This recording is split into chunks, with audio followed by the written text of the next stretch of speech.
তো thoughts of Billal ভাই আর আমার একটা পিকচার ভাইয়ের আইডিতে ছাড়া হয়েছিল।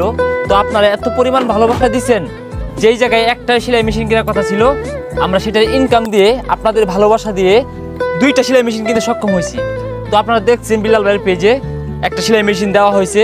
তো আরেকটা সেলাই মেশিন আমরা নিয়ে যাচ্ছি এক অসহায় বোনকে দেওয়ার জন্য, যার বাবা মা থাকা সত্ত্বেও তাকে মানে কোনো খোঁজ খবর রাখে না, ভরণ পোষণ দেয় না, তার খাবার অনেক কষ্ট, সে তার দাদা দাদির কাছ থেকে মানে ভরণ পোষণ পাইতেছে, বড় হইতেছে অনেক কষ্ট করে। তো যাই আমরা বাকিটা দেখি। তো ফাইনালি আমরা যে বোনটাকে আমরা এই সেলাই মেশিনটা দেবো তার বাসায় চলে আসছি। তো আসার পরে আসলে মন মাইন্ডে আরো অনেকটা পরিবর্তন হয়ে গেল। আসলে আমার ভিতরে একটা মানে প্রশান্তি কাজ করতেছে যে সঠিক জায়গায় মনে হয় আসলে সেলাই মেশিন নিয়ে আমরা আসতে পারছি। দেখেন বাড়ির পরিবেশ, ইনি হচ্ছে বৃদ্ধ লোক, সঠিক মানে চলাচল করতে পারে না।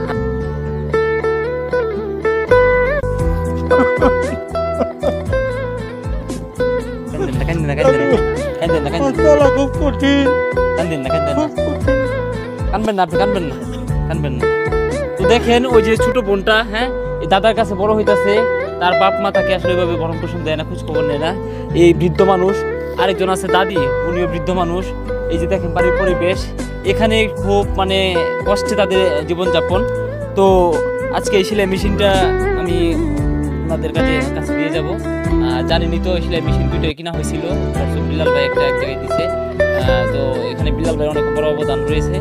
তো আরেকটা জিনিস আপনাকে দেখাবো, এর আগে আমি একটু কথা বলতে চাই। হ্যাঁ, এই সেলাই মেশিনটা যে মানে পাওয়ার পরে মানে কেমন লাগতেছে বলেন?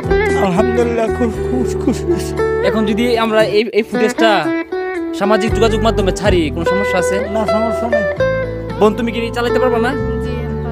পারবা তো? হ্যাঁ, আর অবশ্যই তুমি পড়াশোনা করতেছো, দোয়া করি অনেক বড় হও। আর দাদা দাদি যতদিন বাচ্চা থাকবো অবশ্যই তাদের পাশেই থাকবা, তাদের একটু দেখশন করার চেষ্টা করবো এক সময়। হ্যাঁ, আর টুকটাক করে সেলাই মেশিন দিয়ে যতটাই পারো সংসারে হাল দেবো। হ্যাঁ, আর দোয়া চাই। আরেকটা জিনিস দেখাবো, দেখেন তাদের এই বাড়িটাতে ছোট্ট এই মানে বাড়িটাতে মানে নাই, কোনো টিউবওয়েল নাই। হ্যাঁ, দেখেন এখানে দেখায় একটা কূপ আছে, তাদের বাসায় কোনো মানে টিউবওয়েল নাই। হ্যাঁ, এই যে এই কূপের পানিটা ব্যবহার করা হচ্ছে। হ্যাঁ, এই পানিটা ব্যবহার করে, হ্যাঁ, পানিটা নোংরা হয়ে গেছে, বৃষ্টি বাদলের দিন। তো দেখেন এই বাড়ির পরিবেশ, একটা টিউবওয়েল নাই তাদের বাসায়। হ্যাঁ, তো আপনারা যদি মানে কি বলবো, হ্যাঁ, আপনারা আসলে অনেকভাবে সহযোগিতা করেন। হ্যাঁ, আমরা সর্বোচ্চ চেষ্টা করব এদের বাড়িতে একটা টিউবওয়েলের ব্যবস্থা করে দিতে।